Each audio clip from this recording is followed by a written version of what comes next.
আসসালামু আলাইকুম। আমার আরও একটি মুরগি বাচ্চা ফুটিয়েছে।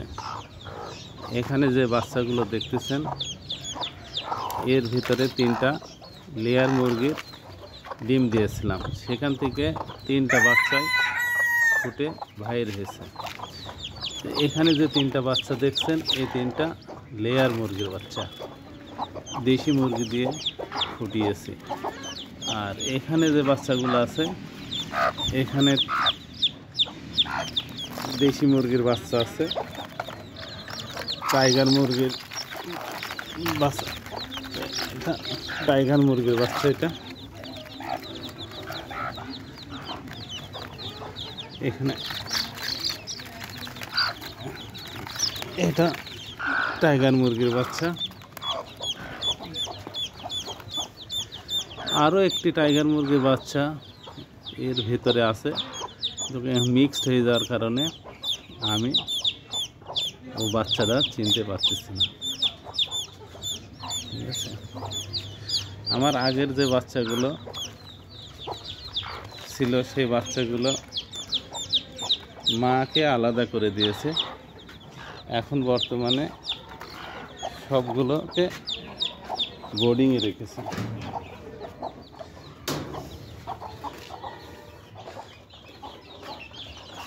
এখানে বোর্ডিংয়ে রেখেছে।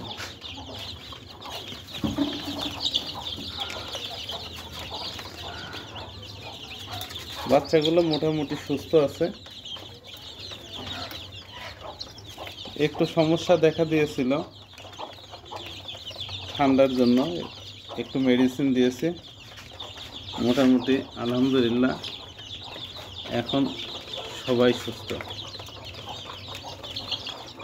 আমার 4-5টা বাচ্চা অলরেডি একটি মুরগি ঠুকাই মেরে ফেলেছে, আর অসুস্থতার কারণে 2টা বাচ্চা মারা গেছে। আলহামদুলিল্লাহ আপাতত বাচ্চাগুলো সুস্থ আছে। আর আমার যে লেয়ার থেকে যে বাচ্চা ডিম ফুটিয়েছে সেই লেয়ার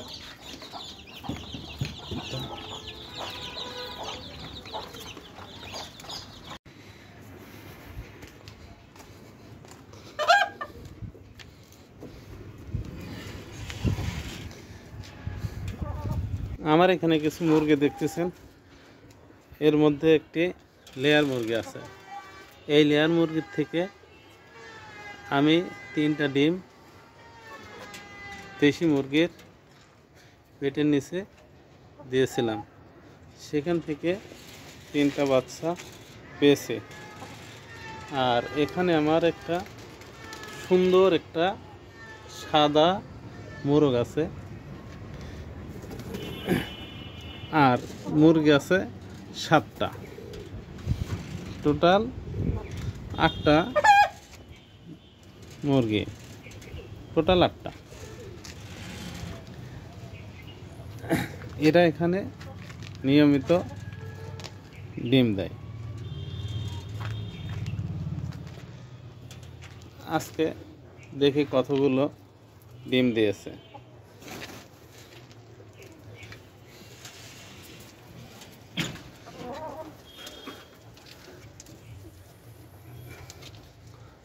এখানে এটা লেয়ার মুরগির ডিম, আর আরেকটা ঝুড়ির ভিতরে বাকি মুরগিগুলো সেখানে ডিম পাড়ে। দেখি সেখানে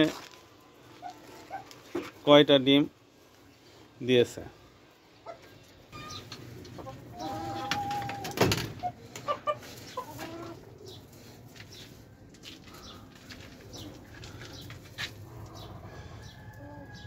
এখানে আরও 4টা ডিম পেড়েছে।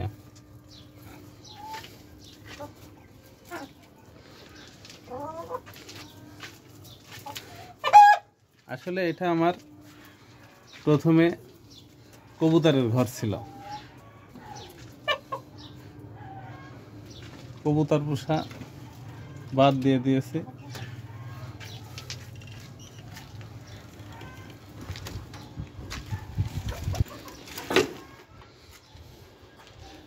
এখন মূলত আমি অনেক দিন থেকেই আমি এখানে মুরগি লালন পালন করি। অনেক বড় করে একটা কবুতরের সে ঘর বানাইছিলাম, তো কবুতর এখন আর পুষি না। কবুতর পুষতে গেলে অনেক সমস্যা। ছেড়ে পারলে লোকে ধরে ফেলে, আটকে পারলে বিভিন্ন রকম রোগে আক্রান্ত হয়ে মারা যায়। এই জন্যই আমি মূলত কবুতর পুষি না।